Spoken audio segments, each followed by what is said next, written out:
Bret Hart just punched Vince McMahon in the face as a shoot, and we're going to sweep this under the rug?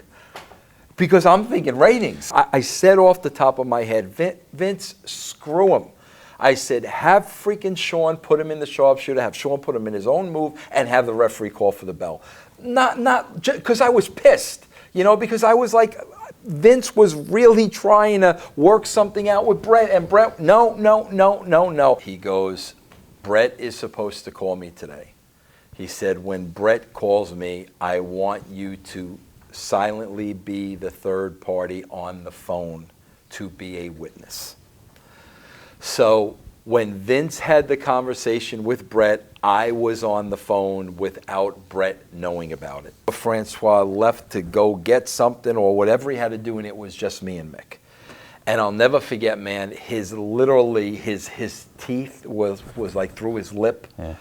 I mean, he just looked about as bad as anybody could look, okay? And I'll never forget, I'm worried to death. I don't know if anything's wrong with him, if it's serious. I'll never forget, he looked up at me and he said, Vince, he goes, was it better than Shawn's match? That's all he cared about. Triple H dictated everything she was going to do. So like you didn't even have the conversation with China, you had the conversation with Triple H. I really wanted to make Jim happy. And I knew if we did an NWA angle with Jarrett and Wyndham and Rock and Roll, I knew Jim would be in all his glory. I knew that would make him happy. However, I had an ulterior motive, and I'm going to be completely honest. I knew it wasn't going to work. There is absolutely no such thing as a push. I could tell you during this time. Maybe there's pushes today. Maybe there were pushes prior.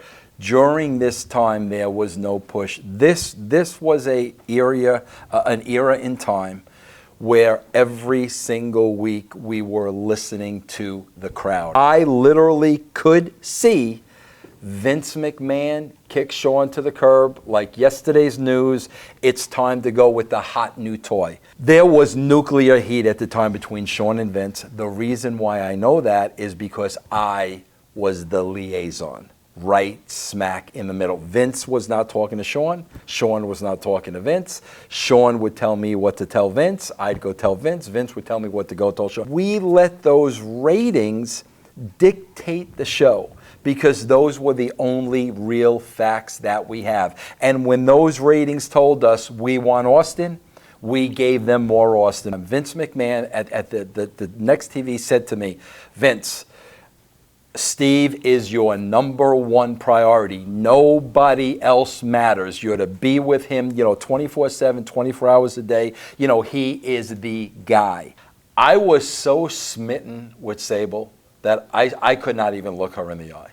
I thought she was the most attractive woman I had ever seen. Sonny was so jealous of Sable and was just the biggest headache at the time.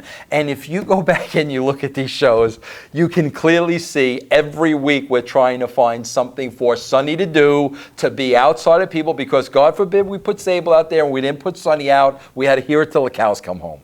So LOD 2000, a big part of that was, what do we do with Sonny? A lot of people don't know this.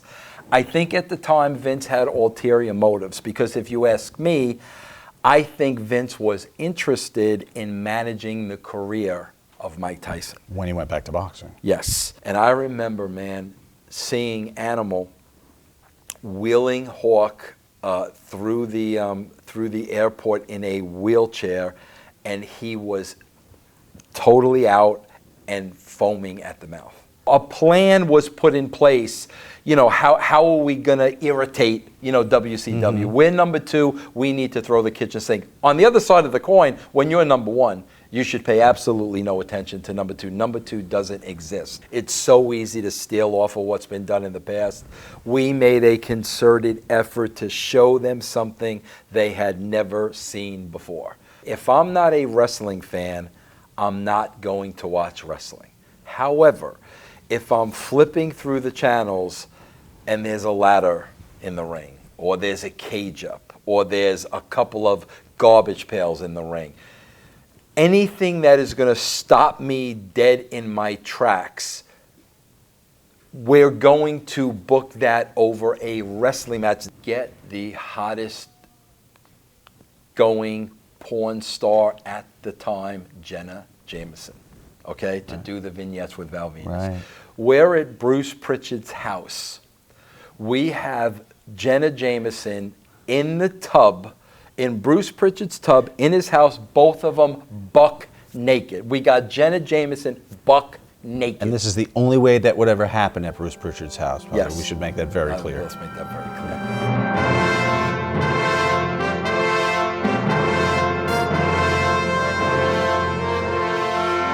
These are the things that people want me to apologize for, and I'm like, are you freaking kidding me?